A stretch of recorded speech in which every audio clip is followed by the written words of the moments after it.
Easton, and welcome to the Rabbi's Roundtable. It's been a while since we've had a new show.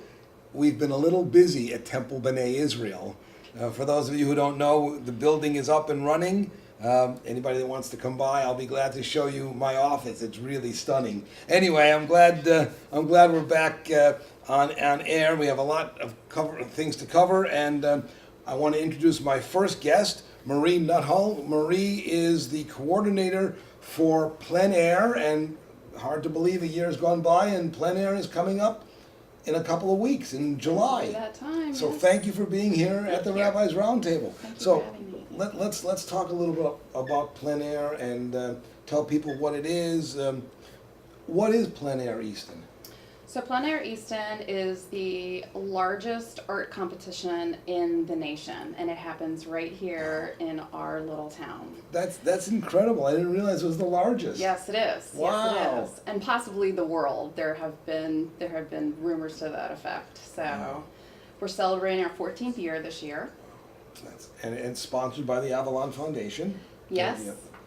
The Avalon Foundation hosts it and puts it on, and we do all that with the help of hundreds of volunteers and corporate sponsors and friends of Plein, and we couldn't do it without them. Well, I didn't realize that it's the largest in the nation. That's amazing. Yes. You know, I always say that they've heard me say this, that I think Easton is such a wonderful place, and that the Avalon contributes to the degree of sophistication and artistic power that we enjoy. So this is wonderful. Tell me how Plein works. So what happens is every December we release a prospectus, and that's our call to action for artists to submit images online, and they do so, 3 images, and then we have a selected juror, a unique juror every single year. This year was Dr. David Levy, and next year he will graduate to be our judge. Oh, wow. For Cool. 2019. He selects 58 artists. It's always 58 artists to come to Plein Easton and compete for thousands and thousands of dollars in prizes. Yes, and how many people, how many candidates do you choose from? How do you whittle down from what number to 58? It's from about 265 to Wow. 300 Wow. candidates. And is there a specific art category, or is it any kind of artist whose work? Well, we are looking for plein air artists, so it can't be thredimensional medium. Yeah, right. We're looking for oil, watercolor, pastel artists. Cool. Wow. I didn't. That's a lot. That's 300. It's amazing. Yeah. It's amazing. They pour through over 600 images every single year, and whittle that down to 58 artists. So. Gee whiz. And this has been going on for 14 years. 14 years. And as coordinator, what you oversee everything, correct? Yes, that's true. That's a big job. All the working parts and the details and. Do we invite back past winners, or can they come back and or once you've won you? Right, that's a good question. There are a select few that are invited back. Everyone else is a blind selection. Okay. So we will invite back our first place winner, our artist choice winner, our quick draw winner, and we have a partnership with Laguna, which is another plein air competition out in California. So we'll invite that winner from the prior year as well. So there's some continuity and some connection to other similar events. And it's a nice, it's a nice part of the package if you're going to be the grand prize winner. Yes. And is the grand prize the same every year, or does it change, or the prize structure? It has been pretty consistently the same over the years, with the exception of 1 year so far. Very nice, very nice. So, how does the public get involved? So we have many public-facing events, in addition to demos and workshops that are scheduled in the Avalon Gallery. Yeah. So right upstairs, we have tons of opportunities for people to come and learn about painting, all for free. Oh, nice. People can walk into the Avalon Theater Gallery, take a chair, and learn about portrait drawing or watercolor or what have you. I have a bunch of things scheduled. Everything you can find out online at plaineriston.com.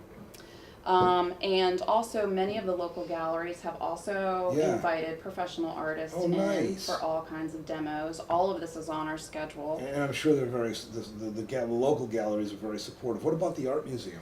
Yes, the art museum is a major partner. Cool. Excellent. In this, as is the Waterfowl building, where we'll have exhibits all through the final weekend. So I can get to that in a minute. I just wanted to run down a few calendar things that the public can join in on. Absolutely. So the artists are going to start arriving the week of July 10th. Okay. And the first event that they have an opportunity to paint will be on Tillman Island on the 12th. Oh, nice. So that's before the competition officially starts, and they're all loose and getting acquainted, and it's a great opportunity to come out and see who the competition artists are. On the 14th, there's a ticketed event called Meet the Artist. It's kind of like the party of the summer. And you know, as all these things, that has plenty of information online. On the 15th, Oxford hosts a paint out and host all the artists. Oh, cool. Has a fabulous exhibit and sale in the community center in the afternoon. Been there. On the 18th, we're hosting a nocturne out in front of the Avalon. So anybody paints. Yeah. It's just a fun night to socialize. Some of the competition artists will be out there, just fellowship and painting. That's open to anyone. And on the 20th, we have our collector's party, which is when the first opportunity you have to see the entire collection of competition pieces. So that will be in the Academy Art Museum. Oh, nice. And in the Waterfowl building. Nice. And then that weekend culminates in exhibits and sales in both of those places, the Academy and the Waterfowl building. There are free exhibits open to everyone. The 21st on Saturday is our enormous quick draw where we shut down Harrison Street. And it's just fun and lively, and there's 200 people painting, and I know. It is so much fun. It's amazing. And we have opportunities to learn how to participate in Quick Draw. Those are registration events that are being held the week prior. And then finally on Sunday we have Next Generation, which is our next generation of little artists that we're trying to groom to be the next plein air artist of 10 years from now. So terrific.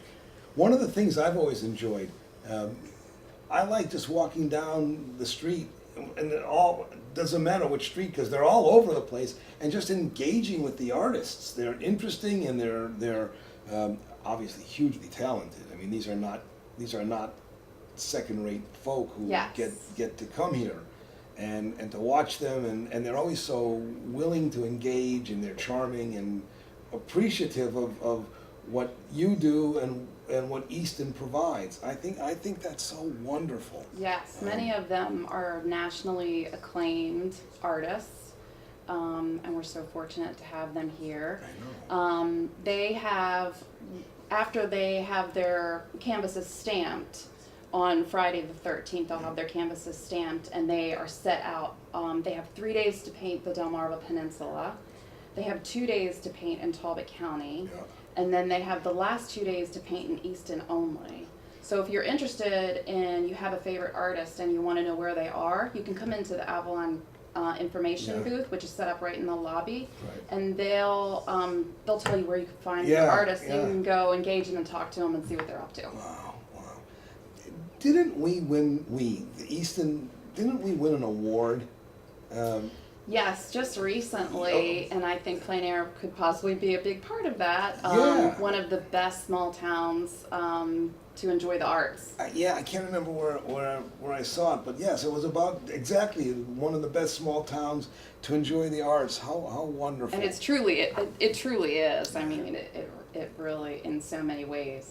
And these are artists from all over the country and all over the world, right? Yes, we have artists coming from Canada this year, and we have an artist that is flying over from Ireland. Really? Yes. Oh, how cool. Yes. Oh, well, we have been talking with Marie Nuttall, and Marie is the coordinator of the upcoming Plein Air Easton Celebration Art Contest, call it what you will, extravaganza. Yes. Tell one more time. Tell the folk the website if they want the information and the date of the whole thing. So the public-facing events kick off on July 15th, and it goes through July 22nd. All the public-facing events, and you can find out more on our online calendar at pleinaireaston.com. Marie, thank you. And you know what? Maybe you'll come back and we'll do a wrap up after the Yeah, whole I thing. would love that. I know we will. I want to do that. I think you are to be commended, and of course the Avalon and the staff, they are so cool. Thank I love you them. so So much. thank you for being at the Rabbi's Roundtable. Thank you for having me. And we will be back, Easton, momentarily. We are MCTV, Midshore Community Television. We want your help in making our station more robust so that we can better serve the residents of Talbot County. So, how can you help? If you are already making video content, submit that content for broadcast to the station. It's free! Are you involved in events, shows, or lectures that would be of interest to the community? We can work with you to figure out the best way to capture those events for airing on MCTV, be it training, equipment rental, or hiring our production staff to film at a reasonable rate. Do you want to produce your own show? Let us help you get started. Come be a part of this valuable community resource. Email the station at nick@avalonfoundation.org or visit us in the basement of the historic Avalon Theater at 40 East Dover Street in downtown Easton.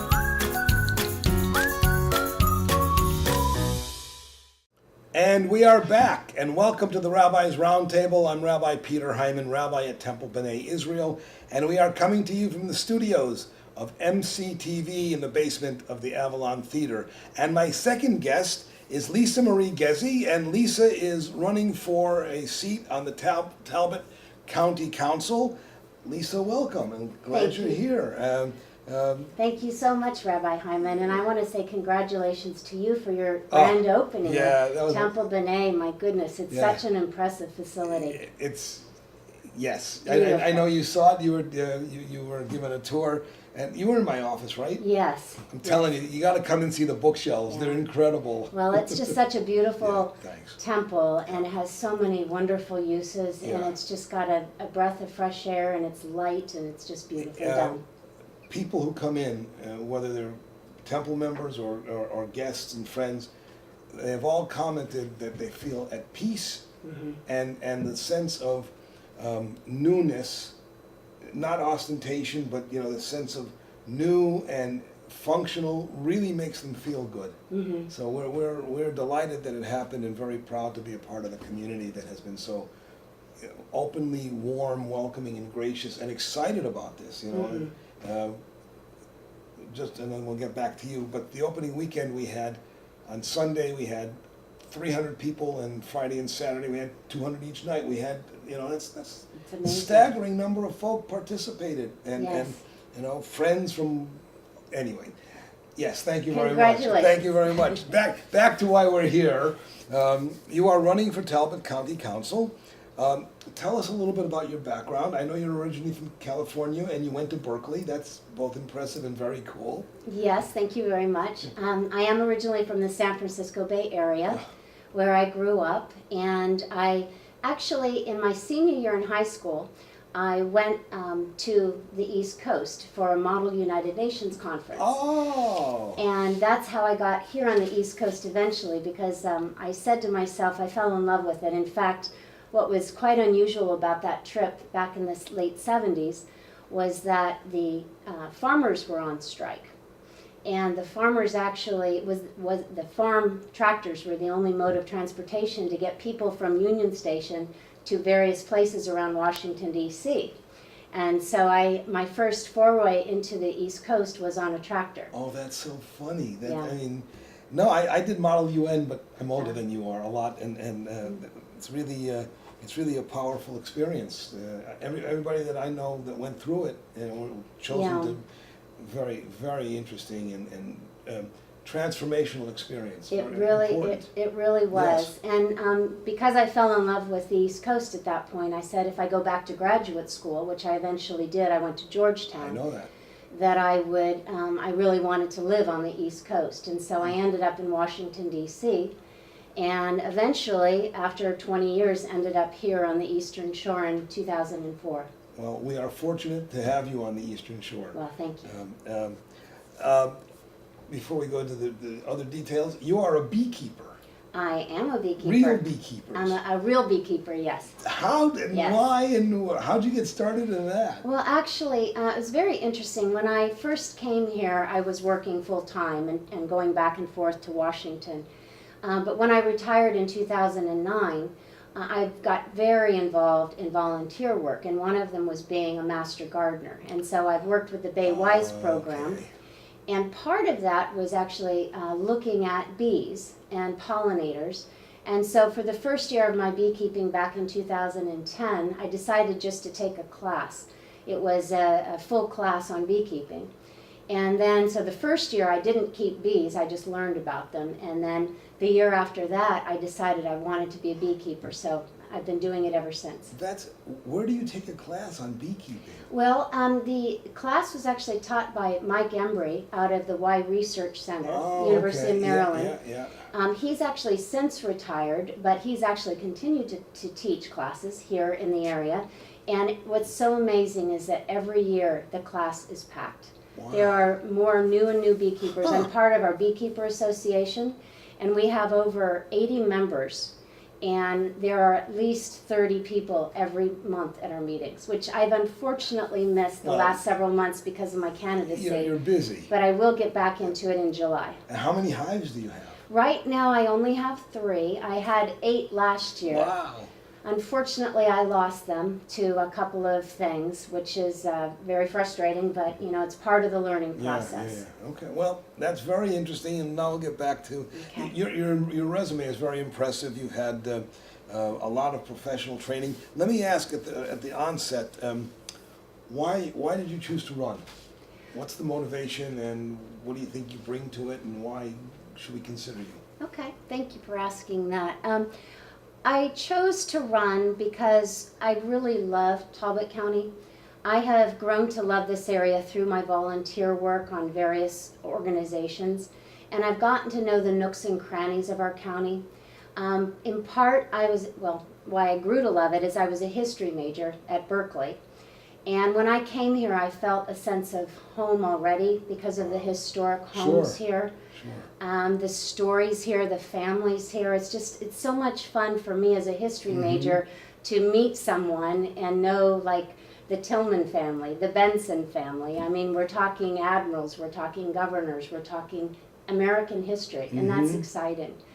And so in terms of what I bring, and hopefully we'll get into this a little bit more, an extensive set of business skills, which can be very helpful on the county. So I want to bring that to the council. And the other thing that I appreciated about your resume is that you are focused on questions of environmental stewardship and ecology. I think, as again, they've heard me preach this sermon for a long time.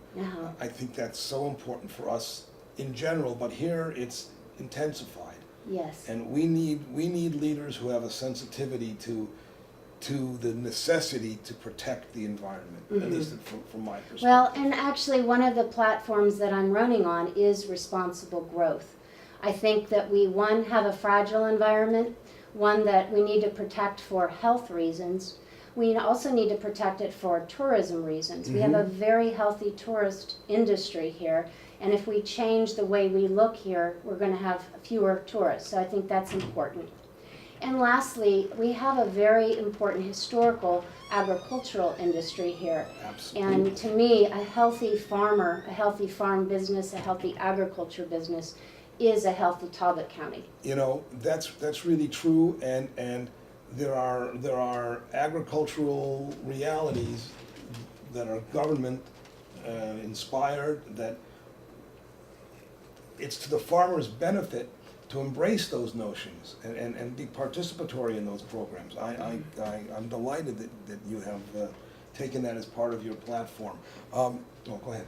Well, one thing I was going to say is that in my involvement with nonprofit organizations, serving on as a volunteer or a board member, one of the organizations I was involved with deeply was the Mid-Shore Riverkeeper Conservancy, Sure. now Shore Rivers. And one of the things I found so admirable is that that organization, which is an incredibly vibrant organization with many very, very smart young people, are working closely with certain farmers to see what solutions can be worked on together so that we all win in the long run. Without question. And, you know, everything is connected. I don't have to tell you that. You know that. I mean, what we do to the water ultimately affects what we do here, what we do to the air, to the whatever it is. In the broad scheme of things, it has an impact and consequence. So thank you for that perspective. What have you done? You mentioned a couple of the board. You mentioned that you were on boards. Tell us a little about what boards you've served on and the breadth of your resume a little bit. Okay, well, in terms of, I mentioned the Shore Rivers. The other, I've served on or in a volunteer basis in many different ways. I actually worked on a program that developed a educational system for students that we took into private and then the public school system here in Talbot County. And that was a reduce, reuse, recycle, rethink program.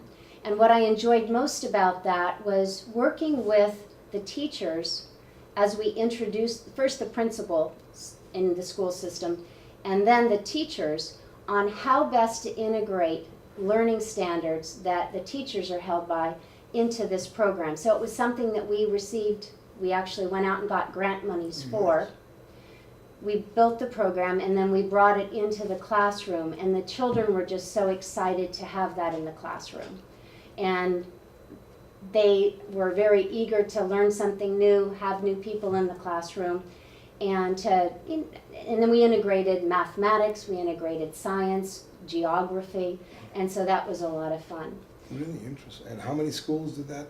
We actually rolled it out to all of the schools within Talbot County. Wow. Excellent. We had started a partnership with Country School and had them involved in the Environmental Film Festival. Actually, it was the Wild and Scenic Film Festival that Mitchell Riverkeeper managed. And then the children came in and they selected their films, which was just so much fun. And then they actually gave an introduction in each film, and seeing second graders introduce a film was just delightful.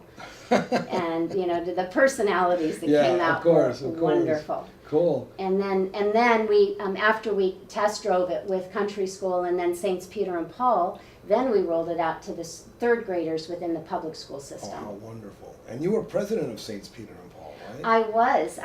It was for a short period of time, but I very much enjoyed that. I tell you, the families were amazing to work with.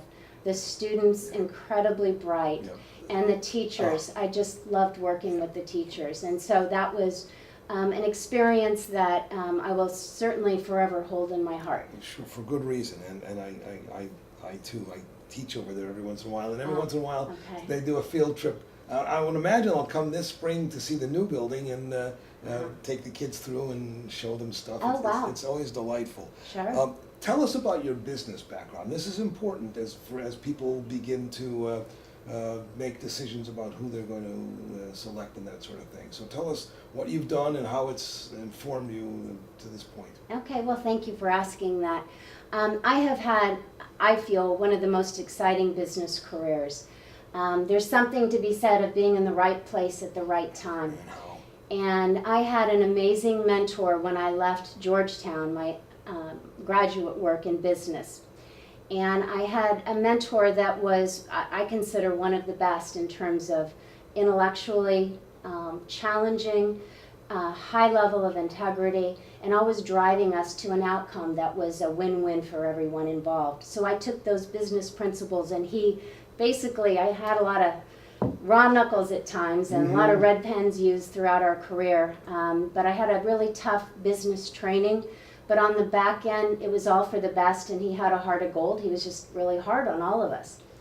And I say exciting because we were involved, I was in satellite communications. Oh, wow. And had a number of fascinating projects, including get this, putting internet on an airplane. Today it's like old hat. But we actually worked with Boeing on their connections program to actually consider putting internet on an airplane. Go Wow. figure. Wow.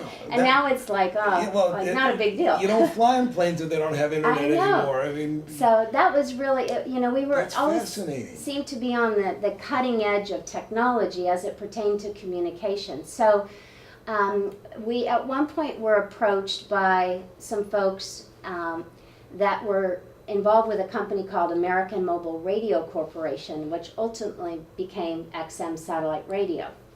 And that was a ride in and of itself. And in fact, a wonderful gentleman who ran that company resides here in Easton today. Really? And he's an amazing person. But we had a company of just, as you can imagine, when you have every possible music genre that's being produced Sure. and sent out over the airwaves, in this case over a satellite. You have country, you have Rastafarian, you have jazz, you have soul, you have every genre of music. So when we went to the cafeteria, we had Rasta Man with his dreadlocks and a little bit floaty and no shoes, maybe flip-flops. And then you had our CFO who was all buttoned up with a tie, and everybody worked together. Oh, how cool. Because we had a system that provided, Yeah. you could turn the channel out to any radio program. So it was an exciting business career, and I'll just in summary on that is that we had a lot of challenges. We had $1 billion plus system that hadn't been launched yet. We had to negotiate satellite contracts. We had to actually put content over the satellites, and there were no radios in the car. So you can imagine it's what comes first, the Yeah. chicken or the Sure, egg? sure. And so I was involved with a very smart group of people How wonderful. to challenge ourselves to launch this service. And it was just fascinating to work. You have to be so open to people's perspectives and their experience that they bring, and believe me, we had the best I'm there. sure. So it was an invigorating environment to work within. Cool.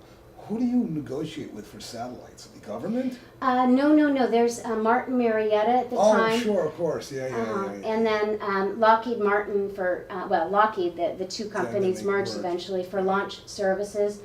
I've been on another satellite program. I went to French Guiana to watch the World Space satellite launch, another program that I was involved in, where I actually worked in India to launch a service for a company that was trying to get information to the third world country. Third world as we called it back then. Right. No longer. Oh, yeah, I know that too.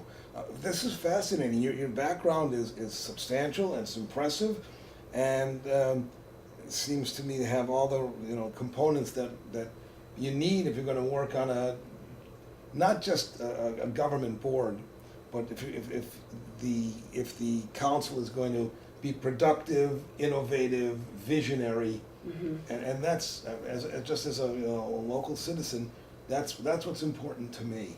So a more specific question: how do you balance the need to preserve our rural countryside with the concept of growth and the necessity for affordable housing and all that sort of stuff? Right. That's really a wonderful question because it ties back to solving complex problems. So referring back to my love of the area, we have such a beautiful area, and it's a fragile environment, and to change that environment would not be a good thing. However, we're needing growth. We need job growth here. So we're going to be supporting businesses that are coming into town. So how do we do that? Well, we balance it by allowing growth within the town of Easton, and possibly a little in St. Michael's, a little in Trapp. But we leave the rural areas as they are. We had a comprehensive plan that hundreds of people worked thousands of hours on over the last 10 plus years. We came up with we revised the plan in 2016. We have a good plan in place, and the council is now considering finalizing the zoning laws that will marry back to that plan.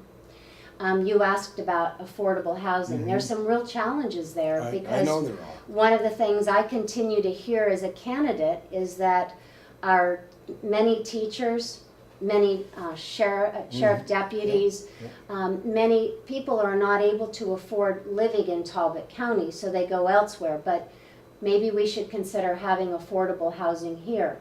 And I think that's a question that we really need to dig deep into and figure out where the best place for that to occur is. Well, I will tell you that the topic and the question is not just being discussed on city or state or local government roundtables. It's also been a discussion among clergy for a while, and it's a penetrating question because we want talent to come here. This is, as you say, I love it here. I was blown away when I first came here, and by how beautiful it is and how potentially rich it can be, you know, and satisfying. And we want to draw the people who can support the infrastructure and make it even a better place, you know, and add to it. Yeah, and to me, it's important not to change Talbot County, and that's something I'd really like to convey. I love Talbot County the way it is today. I think enriching it is the right word. How can we make the places that we have here even better? How can we help to enrich the town of Easton and utilize that land really well? How can we repurpose buildings like, oh my goodness, look at the Eastern Shore Land Conservancy building, and now they're doing something very similar down in Cambridge. How can we revitalize sectors of our beautiful area and maintain the quality of life that we have? And communicate visually the principles that we so love and the notions that we, you know. Our farmlands, our open lands, our history, our beautiful old buildings. Right? Absolutely, absolutely. Last couple of questions.